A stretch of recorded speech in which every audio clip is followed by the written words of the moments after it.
It's a beautiful day in the neighborhood, a beautiful day for a neighbor. Would you be? Could you be? Won't you be my neighbor?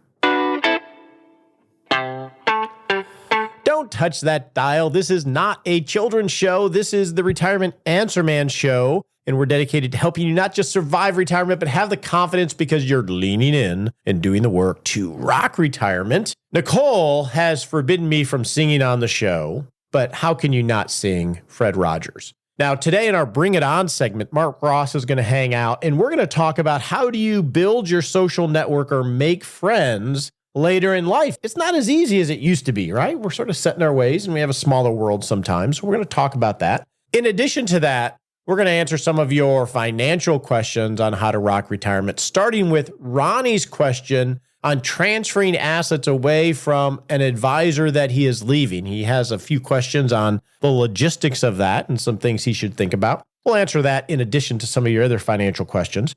Before we get started, I actually made a friend last week, which isn't something that happens every week. I meet lots of people that are nice, especially in emails and meetups in the club, etc. But I actually met a person who is open to maybe hanging out and having some coffee. His name is Josh. He literally is a neighbor. He lives down the street. We met as I was walking Sherlock, and I've seen him for a number of years, and we've always said pleasantries, etc. But we actually stopped and had a conversation and discovered that we both like to hike. We like to do hiking. We like backpacking. I told him I was into rucking. He was sort of into that. I'm reading a book on Lewis and Clark. He's read that book and knew the title. So we actually exchanged phone numbers and are going to go on a hike next month. How exciting is that? This stuff doesn't happen every day. In this case, Sherlock facilitated this because it got me out in public to slowly build those relationships. So I am so excited. I have a new friend, Josh. With that, let's move on and answer some of your financial questions. And now it's time to answer your questions. If you have a question for the show, you can go to rogerwhitney.me. You can type in a question. You can leave an audio question, and we'll do our best to help you take a baby step to rock retirement. We've got a lot of audio questions today, so let's start with the question from Ronnie. Hey, Roger. This is Ronnie. I've been listening to your podcast for a year and have enjoyed the learning experience. I just turned 60. And my wife will turn 60 next year. We both work and are looking to retire in 3 to 5 years. We have been using a financial advisor and have always wondered what services we were really getting for the cost. After listening to a recent podcast, we were introduced to J.L. Collins and his book, The Simple Path to Wealth. Your podcast and J.L. Collins' book has helped us to understand that we were paying for our lack of understanding and our fear of the unknown. After becoming more educated, we have decided to discontinue our relationship with the financial advisor and transfer our assets to a low-cost mutual fund company. We understand that we can transfer all assets in kind, but we are not completely sure about impacts of transferring short-term mutual funds to a low-cost total stock market fund. 2 questions. Will selling the short-term funds cause an undesirable tax impact or other negative impacts? And are there other issues that we should consider when going through this process? Thanks, and look forward to hearing from you. That's a great question, Ronnie, and congratulations on your journey and evaluating the financial advisor that you're working with and realize that, one, you're not sure what you're paying for and or the services that they are providing don't really match the season of life that you're in or the issues that you're trying to solve for. Unfortunately, this industry is in a transition from always focusing on investments and market updates. And when it does get to retirement planning, especially, which I do think is a subcategory from an advice standpoint, it goes an inch deep most of the time and gets back to the investment. So I applaud you for becoming more educated so you have an understanding.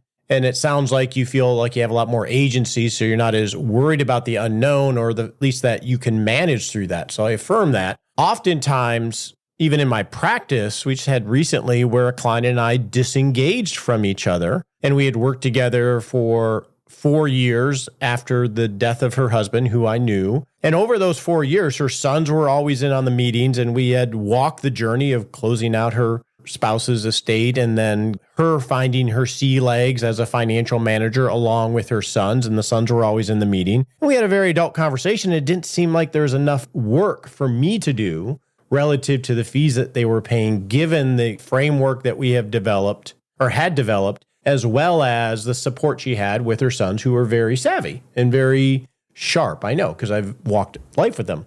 So we had a big adult conversation about it, and it just totally made sense. There are seasons for things, just like in my personal life when I've always used coaches, at least for the last 10, 15 years, and I've not kept the same coach the entire time. There are seasons for me paying coaches, which is probably equivalent to what someone might pay an advisor. And that's an adult thing, and that's totally cool. Now, to your question, first question was, will selling short-term mutual funds and moving it to the other firm and then putting it into a total stock market have an impact? What impact is going to be there from a tax perspective? I'm not quite sure what you mean by short-term mutual funds, Ronnie, but if you do sell them, there will presumably be either a capital gain or a capital loss, depending on the price relative to where you bought them. And that would include any reinvestment of dividends and capital gains. So you would want to at least know what that is. If you're going to sell these short-term mutual funds, just realize the tax impact, and that should be very clear just by logging into the investment account and looking at the funds and seeing where they're at a loss or a profit position. And then you can compare that to any other expected capital gains or losses throughout the year or for this year, because those can offset. If you have losses somewhere else, those can offset the gains of these short-term mutual funds. But there could be a tax consequence there. And it's definitely not a game changer, but it's something that you would want to know. And then essentially, it sounds like you would transfer the cash over to the mutual fund provider that you mentioned and then invest that in total market funds. My question as I hear this is, short-term mutual funds sound like maybe short-term bond funds or money market mutual fund or something like that. I would be more concerned outside the tax consequences. How did you decide that that money should be dedicated to a total market fund that's at a low expense? I think having any kind of investment where you're controlling expenses makes total sense. The bigger decision is, what role does this money play in your trajectory to retire within 3 or 5 years?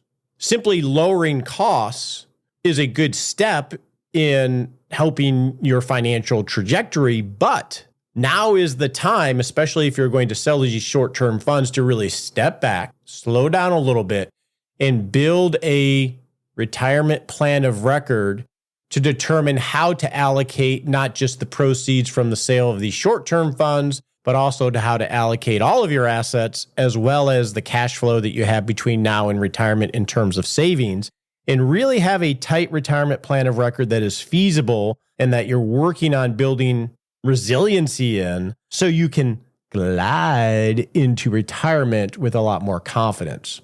Simply going from a short-term high-cost fund to a total market low-cost fund, yeah, that controls cost, but it doesn't address, is that the right place for that money given the trajectory that you're on? And you're in a sweet spot right now, Ronnie, to build that retirement plan of record and start to pivot from an accumulation mindset of just grow, grow, grow to the decumulation season of life that you're about to enter. So in addition to maybe lowering costs because you're not using an advisor and lowering costs from the mutual fund, now's the time to start to pivot your thinking and create a retirement plan of record. Now, to your second question, are there other issues I should consider in going through this process? When you're transferring from funds from one investment company to another investment company, and we'll assume these are mutual funds or stocks or bonds, there is a protocol that everybody has agreed to in the industry, which is called the ACAT system. And it's a pull system, meaning that the new firm that you're going to, you fill out your account paperwork there, and then you fill out a transfer form at the new firm.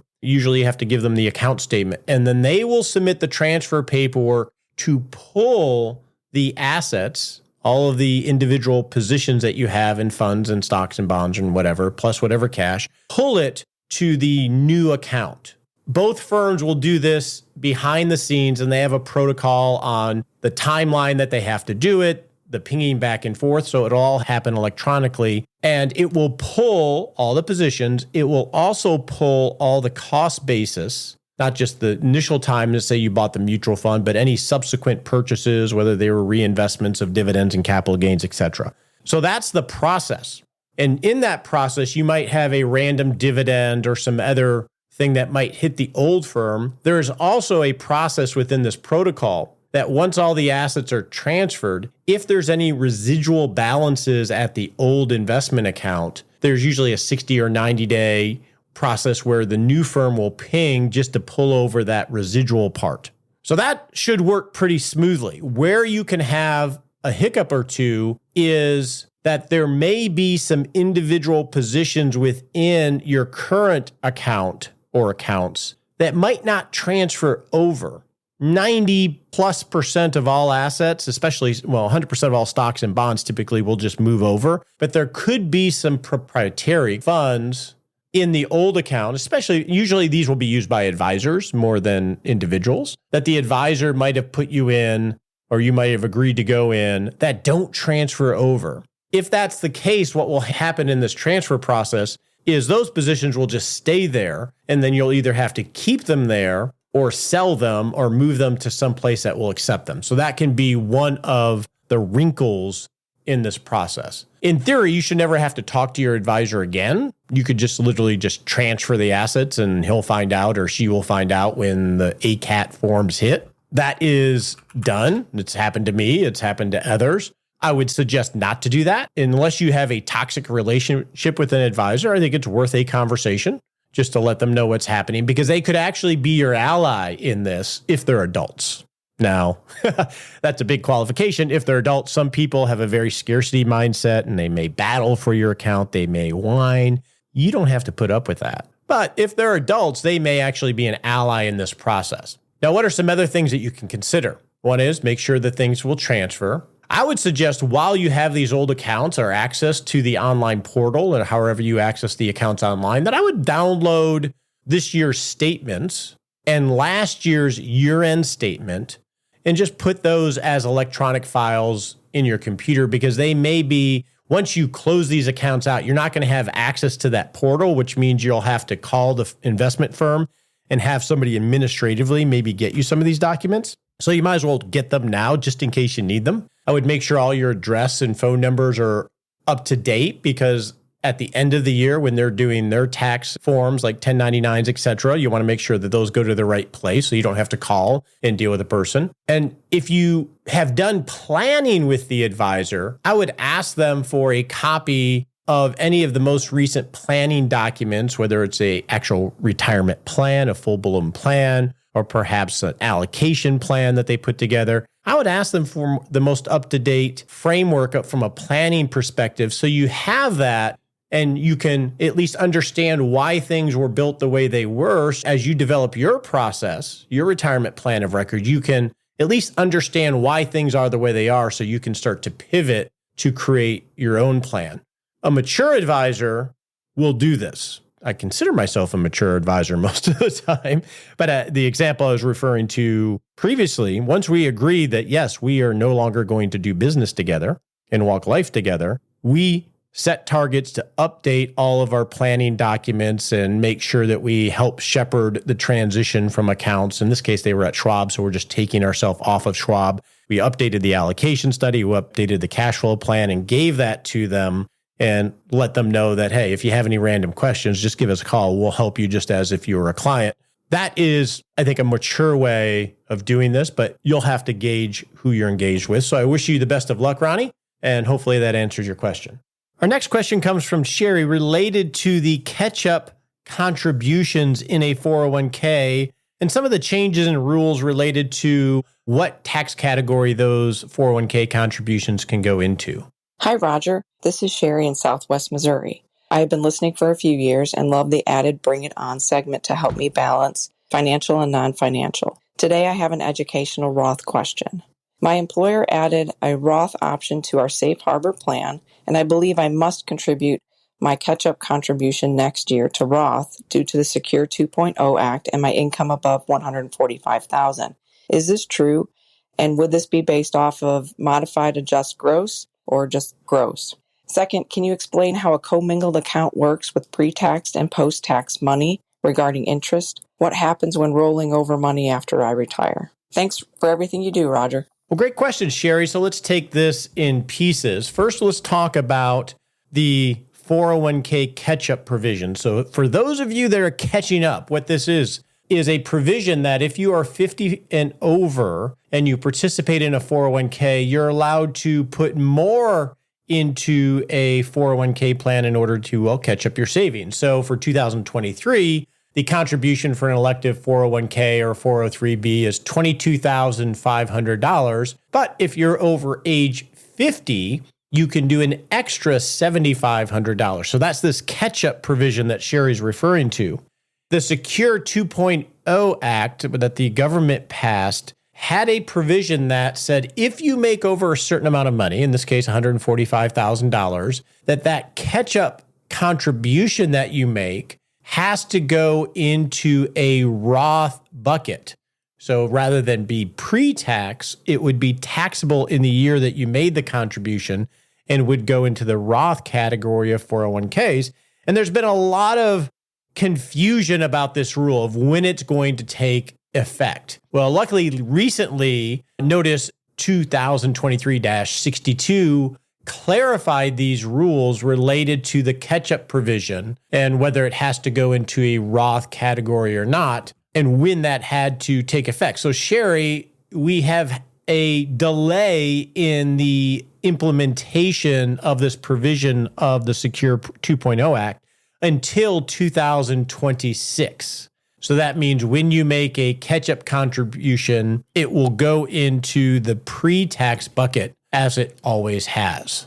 Now, during this window, if your company chooses to, they can still allow you to make it as a Roth contribution, just like you could before, but it's not going to be a requirement under the Secure 2.0 Act as it currently sets until 2026. Now to your second question, which is this commingling of pre-tax contributions, monies that you've contributed to your 401k and didn't pay tax on it. And that would also include perhaps company matches, which generally comes in a pre-tax fashion, and money that is contributed after tax in the form of, say, a Roth provision within your 401k. In many cases, most cases, even in my own plan, when you log into your 401k account, it's going to show you just the overall balance of your investments, pre-tax, tax-free, etc., not really delineating the tax treatment of it. And when you select an asset allocation or your investment choices,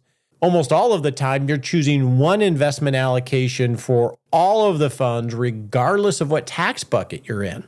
So your question is, well, when I roll over this money to an IRA, assuming you do that when you retire, well, how does that work? Well, the way it would work, Sherry, is when you're going to take a distribution from your 401k, the plan, the 401k plan provider, is keeping track of what monies are in what tax bucket, pre-tax in this case, or Roth in this case. So even though you may not see it in there, they are doing that accounting in the background. And when you choose to roll over money to, say, an IRA, and you have a mix of after-tax Roth type assets and pre-tax assets, what you're going to need to do is actually set up a traditional IRA and a Roth IRA, and it will execute two different distributions or direct rollovers. The pre-tax money will go into your traditional IRA, and the Roth category of your 401k would go into the Roth IRA. So that accounting would happen when you did your rollover once you retired. This is one reason, especially if you're under 59 and a half, that it is a good idea, even if you can't contribute in a traditional way to a Roth IRA, that you want to have a Roth IRA opened up and at least convert $1 or $2 into that Roth IRA, which will begin that 5-year clock for the 5-year rule. Because if you have never had a Roth account and then you open up a brand new Roth account and roll over the Roth portion of your 401k, you'll reset the clock when it comes to the 5-year rule. And we did a whole month-long series on that if you want to go deep dive into that. So this is a good idea. I actually have to do this for myself. I think I mentioned that a week or two ago. I've been contributing to Roth 401k. I forgot to open up a Roth IRA. It's easy to forget, right? I'm like the cobbler with no shoes. So it's good to at least have a Roth IRA opened up with $1 in it so you can build that 5-year clock. So Sherry, I hope that helps you on your journey. Our next question is another Roth question. And when we talk about things that tend to spur more questions, so we'll get through some of these since we just recently covered Roth more in depth. This comes from Denise. And it says, I'm a big fan of your podcast, member of the Rock Retirement Club. I have played the series on Roth multiple times while driving to make sure I remember everything you said. One of my concerns was the 5-year rule, as I didn't know before that I could open a Roth account, although our income is above the Roth contribution limit. Once I learned that I could open an account, I just put $1 into it as a conversion, and now I've started the clock. We just talked about this here in a moment. And Denise wants to know if I could clarify the 5-year rule as it applies with each conversion. So a Roth conversion, you can refer back to last month's episode on that. What happens when I do a Roth conversion, and how does that interact with the 5-year rule?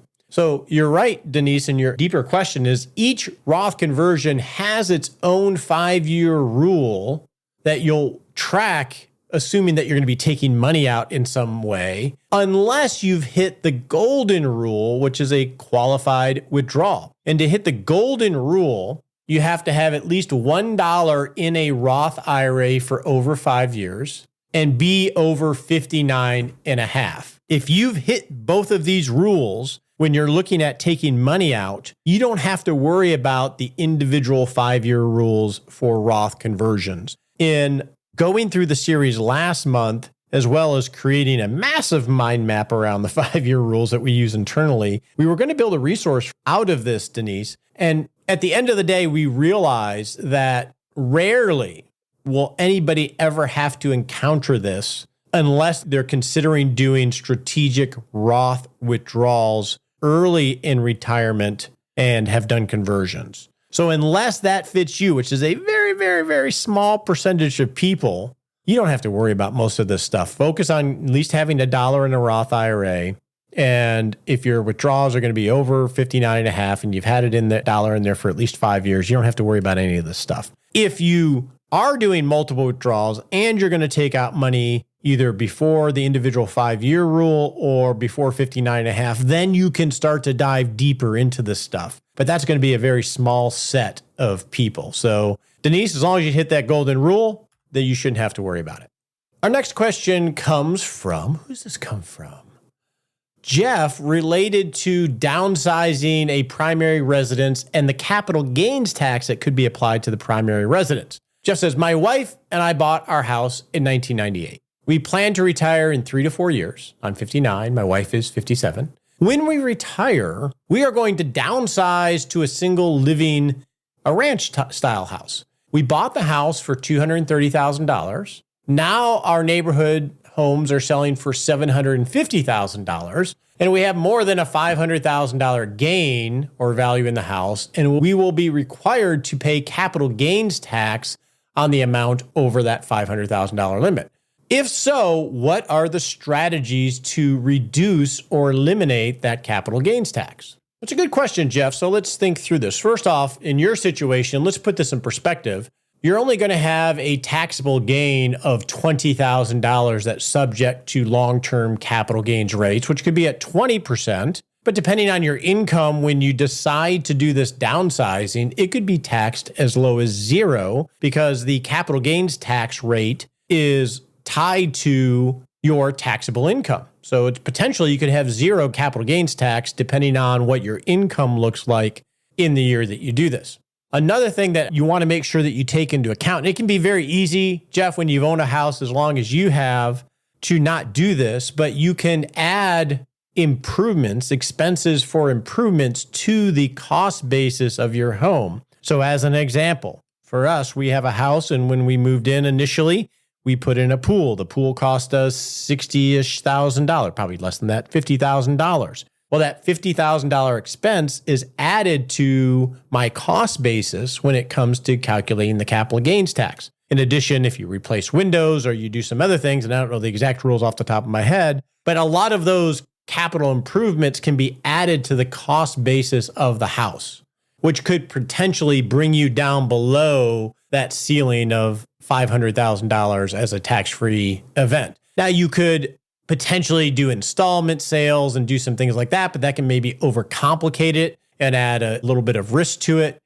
During the year that you do this downsizing, assuming you're going to have long-term capital gains, you could also actively try to harvest losses, whether that's in mutual funds or other investments, to try to offset some of that gain. I think if you start to, and you already are, it sounds like, which is great, start to do some tax planning now, and perhaps this is something that influences how you draw money from your investments after retirement to either try to keep your income low so you can get the 0% capital gains tax treatment because your income is low enough. This is the time to start to do some of that planning. You might be a little early, but the fact that you're thinking about it, you can start to strategize a little bit. When you're doing that though, Jeff, I want to suggest that you quantify the potential savings that you're looking at in doing any type of tax strategy, whether it's trying to keep your income low or doing tax loss harvesting. In this case, you're looking at long-term capital gains on essentially $20,000. You probably, if you have some expenses that you can add to your cost basis, do away with that. We got to remember how much, what's the phrase? How much meat is on the steak? Is it worth all the effort? There's a better phrase for that, but make sure it's worth all your effort, because it's very easy if we lose that perspective to start to do more complicated things and not really have that big of an impact to our overall financial plan. All right, our next question is an audio question, and this is related to spousal Social Security from Mark. Hi, Roger. This is Mark, a listener for the past 2.5 years. Thank you for the wonderful work you do for your listeners on Rocking Retirement. My question is on Social Security spousal benefits, a topic I know you have addressed several times in the past. I retired last May. My wife and I are both 63 years old, and my wife's Social Security benefits are about 1/4 the value of mine, as she was a full-time mother and now grandmother being her primary occupation. My wife began drawing her benefits 6 months ago, and I will begin drawing mine at age 65. With her drawing the benefit at age 62 and a half, we understand that she has, in effect, deemed her spousal benefit when I begin to receive mine.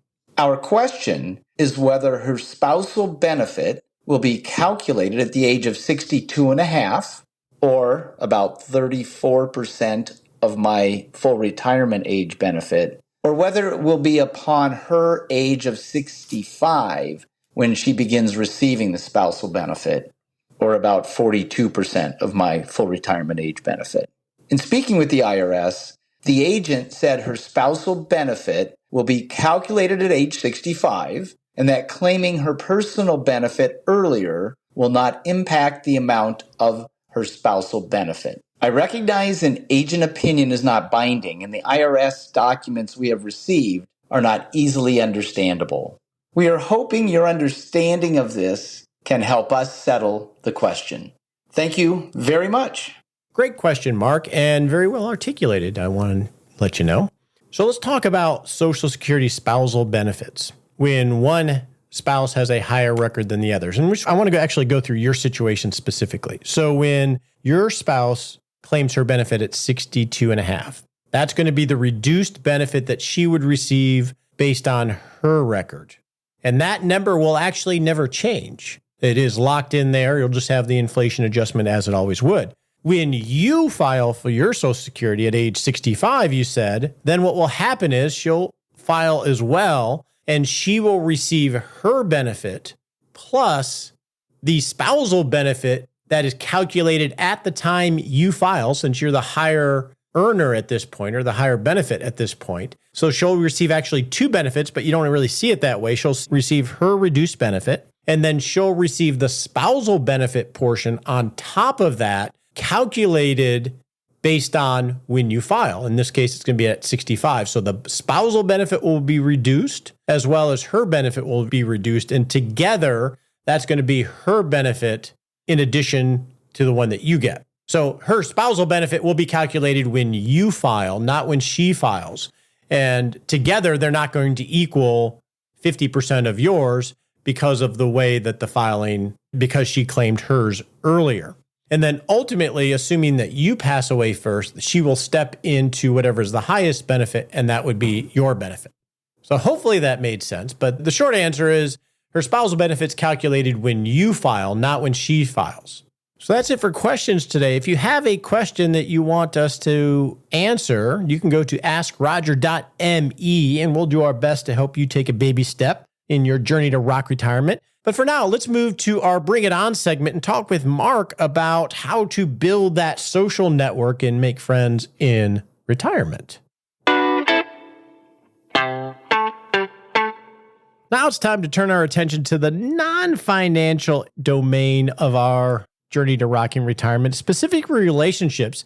And today, Mark Ross, retirement coach, and I are going to talk about how do you actually meet people? Big topic for many of us, unless you're really super extroverted. So all you folks out there who are just naturally that way, congratulations, but many of us just aren't. This idea of moving into retirement, and in today's world, it's a little interesting that we have, especially since the COVID era, so many virtual arrangements for work and relationships. But even so, in the in-person, of course, around the water cooler kind of thing, that's such an important part. And we all know that, but it's one thing to know it, one thing to experience it. But when we move away from our work that we've done for a long time, we move into the season of retirement, it takes a lot of effort to meet new people, make relationships, meaningful relationships. That's what I'd like to talk about today a little bit more. It is really hard. I mean, I feel like I have a ton of relationships, but they're all virtual. All the meetups we do in the Rock Retirement Club, I feel like I have a lot of great relationships there, but I rarely am in the same room with them. All of my clients the same way. You and I, who are really good friends, see each other rarely, a couple times a year maybe. I don't interact. I don't play in traffic enough to meet people. And then when you do, they're either not interested or they're busy or they're not the right person or you're not the right person. It can be a mess. It's scary. And I remember conversations over the last few years, Roger, where you've admitted that I know a lot of people and I have some really close friends virtually. We see each other on occasion like you and I do. But what about locally, right? And I'm that way too. In my former work life, I went to a place of work every day where there were people. And I worked there for a long time. So I had a work family. And when I moved away from that, I knew that I would need new relationships. So I started building a bridge with different communities that interested me that I could move into in this new space. But it takes a lot of work to do that. And most of my close relationships now still are virtual, even though I've met many of these people and maybe you're like this. I've known people for 8 years now that I've never, ever met in person.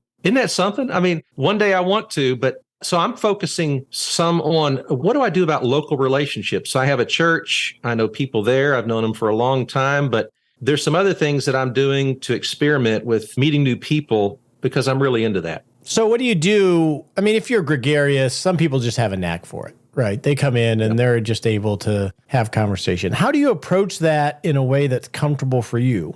Because I imagine layer-wise, we have one, I have to be in a place where I'm going to bump into people and even have the opportunity, right? That's number one. Number two, I have to somehow initiate conversation at a surface level. And number three, I have to tease out whether that someone is, hey, maybe they might be interesting to me. And then how do you make the transition to interacting again with that person?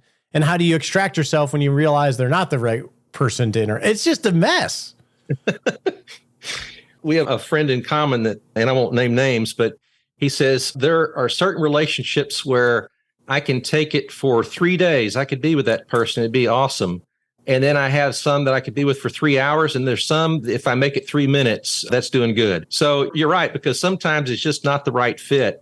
But for the local stuff, if there's an area of interest, a club, a hobby, an organization, a cause where you just want to go and participate. That's one level of entry into that arena of meeting new people. Probably a more productive way to do it is to experiment with some short stints for volunteerism for an area that you believe in, a cause. I know in Houston, they have the Houston Rodeo. That's not really a cause, but it's gigantic. And there are people who have volunteered for years, and that's a whole big family, hundreds of people that they know, some of them personally and live and in person. Anyway.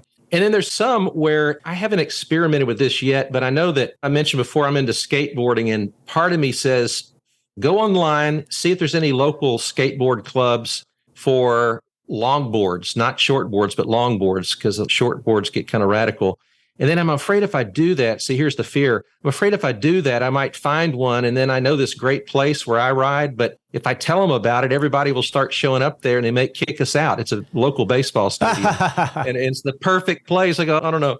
It's kind of an aside, but that's one way to do it. Another thing I've done is started an encore career where it forces me to meet new people, because I'm really that way. I would rather be forced into something and invited into something rather than me just initiating it. That's just my personality, because I would say I'm a borderline introvert, extrovert. Okay. I do think, and this is the value of sports, the value of book clubs or Bible studies or volunteering, is that you're going there to do something or participate, and the interaction just happens naturally. So you can observe everybody around you, and it's organic way of bumping into people, right? Yeah. And you can still get value if you end up not bumping into anybody because you're reading the book or doing the volunteering. I think softball, back when I used to play softball, right? You just naturally met people you don't know, right? On your team and other teams. It's just taking the effort to get out there and do something. That's so hard. It's also, if you think about, depending on the kind of work that you're doing or that you've done,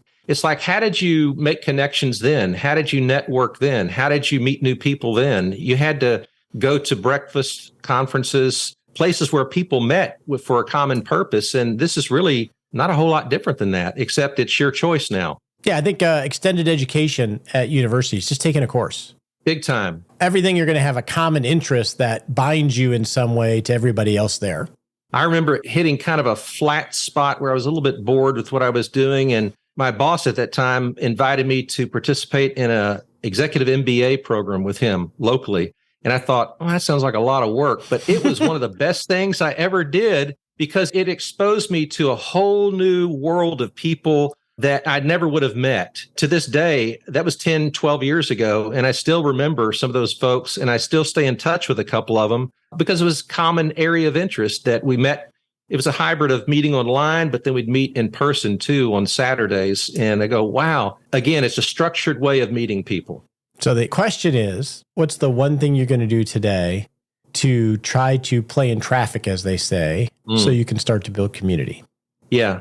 Are you asking me or you asking No, I think us? that's the call to action. That's the call. Right? True. Take one little step and it leads to the next and the next and the next. On your marks, get set.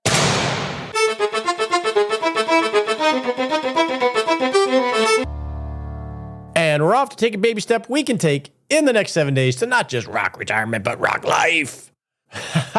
Okay, in the next 7 days, let's take stock in our social network, our social capital, as a social scientist would say. And our social capital, I refer to it in the money sense of Social Security and things like that, but its traditional meaning is your network of people that you know. And obviously your spouse and your family are included in there, your friends, but also your neighborhood, your community. Take some stock in your social network and maybe identify where you could be a little bit more proactive in refreshing that network and keeping it vibrant.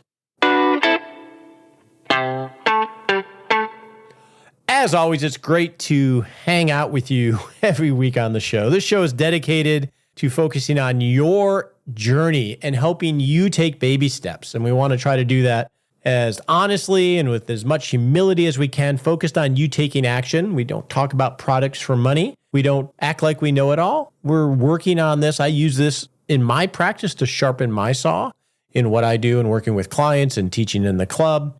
So we want to keep this focused on you because I do believe that you can rock retirement regardless of what's happened in the past and what you're dealing with now. It's all about identifying where you have power and grabbing that agency to figure out the pathway that's right for you. We're all in on helping you do that. So let's go. The opinions voiced in this podcast are for general information only and not intended to provide specific advice or recommendations for any individual. All performance referenced is historical and does not guarantee future results. All indices are unmanaged and cannot be invested in directly. Make sure you consult your legal, tax, or financial advisor before making any decisions.